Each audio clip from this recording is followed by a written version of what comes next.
ҳамин гуна ҳунарнамоӣ дастаҳои ҳаваскори шаҳри ваҳдату ноҳияи Абдурахмони Ҷомӣ бо иштироки хеле ками тамошобинон дар филармонияи давлатии Тоҷикистон баргузор шуд. аммо ба чунин кам тамошобинӣ нигоҳ накарда, онҳое ки барои нишон додани малакаи касбияшон ба саҳна баромада буданд, шартҳои андалебро мувофиқ ба низомнома иҷро карда ва аз ҳунари навозандагӣ, овозхонӣ ва рақосӣ ва ороиши сару либос ба тамошобинони асосии худ аъзои ҳакамон маълумот доданд. дар рӯзи чоруми даври ниҳоии фестивал озмуни ҷумҳуриявии телевизионии эҷодиёти халқ Андалеб 2021 дастаҳои ҳаваскори шаҳри ваҳдат ва ноҳияи Абдурахмони Ҷомӣ миёни ҳам сабқати ҳунарӣ карданд ва 12 шарти ин тадбири фарҳангиро ба ҷо оварданд. Андалеб саҳнаест ки барои даставу нафарони ҳаваскор имконияти муваффақ шуданро фароҳам месозад ва ба ҳамин васила онҳое ки маҳорати хосаву малакаи хуби навозандагӣ ва рақосӣ ва овозхонӣ доранд ба саҳнаҳои калон роҳ меёбанд. барои дарёфти чунин чеҳраҳо аз миёни дастаҳои шаҳри ваҳдату ноҳияи Абдурахмони Ҷомӣ рафти Андалебро устодони санъат мушоҳида карда ва аз рӯи ҳар номинатсия ба ҳунармандон баҳогузорӣ карданд.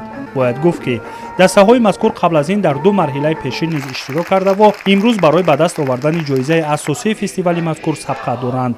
пагоҳ яъне 7 август ноҳияи Шамсиддини Шоҳин бо ноҳияи Файзобод ҳунару малакаи худро нишон хоҳанд дод.